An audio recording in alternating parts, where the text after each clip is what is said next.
Hey guys, it's Winnie, and today I have this creepy infected zombie Halloween makeup tutorial to share with you, and I'm also going to show you how to create this vein effect with yarn. So let's go ahead and get started with the makeup first. So I'm applying a foundation that's about 2 shades lighter than my natural skin color because I want to look as pale as possible, and I'm going to blend it down to my neck. And I'm also going to set this foundation because I'm using a lot of eyeshadows to create this look, so I don't want anything to look splotchy, but I'm focusing this on these specific areas, and then I'm just going to dust it off with a big fluffy brush. And I didn't show it, but I am using the Morphe 35N eyeshadow palette for all of the eyeshadows I'm using in this tutorial. But I'm going to start off first with this really light pale blue, which kind of looks gray. And this was the perfect shade to lay down as the kind of transitioning shade for all of my bruises, which you guys will see later. But I'm going to put this all over my lid and also my under eyes, and I'm going to blend this out. And I'm going to bring this further down underneath my eyes to create a shadow effect. And then I'm taking a bright purple eyeshadow and I'm going to blend this into my crease and underneath my eyes. So when your skin starts to bruise, it kind of goes from a like pale greenish blue to a purple and then almost like a black color. So that's kind of what I'm building up here from the lightest color. So now I'm just going to buff more of that light bluish gray underneath my eyes to make sure everything is blended together. And I am going to bring this up above my brows. Now I'm taking another blending brush with a deeper plum eyeshadow to focus this on the outer corners of my eyes as well as right underneath my lower lash line. And this is going to kind of deepen the look of the bruise. And then to give my eyes a little bit more dimension, I'm going to put black eyeshadow all over my eyelid and blend this out. But you don't have to be too technical with any of the eyeshadows because you are a zombie after all, and it doesn't have to be perfect. So just use whatever technique you want to get the colors onto your face.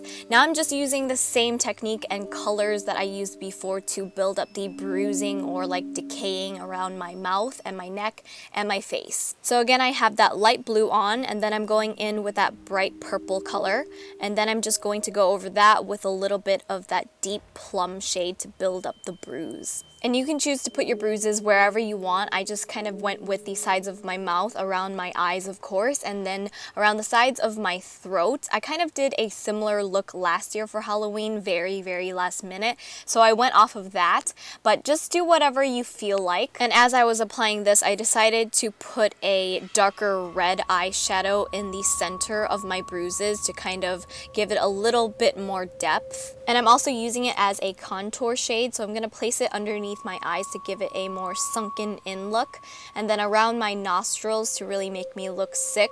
And then I also contoured the sides of my nose with it. And I'm taking a small angled brush to pick some of that color up to use in the hollows of my cheeks to really make me look dead. And then to finish off the eyes, I'm just adding a little bit more black eyeshadow on my lower lash line and then flicking this out. But that's really it for the makeup to create the look of the bruises. And now we're going to create the veins using a really simple DIY using some yarn. So you're going to need about 2 to 3 different colors of yarn. I'm using gray and red, and you're just going to cut a little strand of each. You won't need a lot, but you're going to pull apart the threads of the yarn, and you'll see that each piece of yarn is actually spun together with 4 to 5 pieces of thread. So you're just going to separate those each, and then you're going to pull apart the little fibers of each thread, and these are the little fine fibers that create that really realistic looking vein on your face. And I found this on Pinterest and I decided to give it a try, and it really ended up working well for this look. You can also just use makeup or eyeliner to draw on the veins,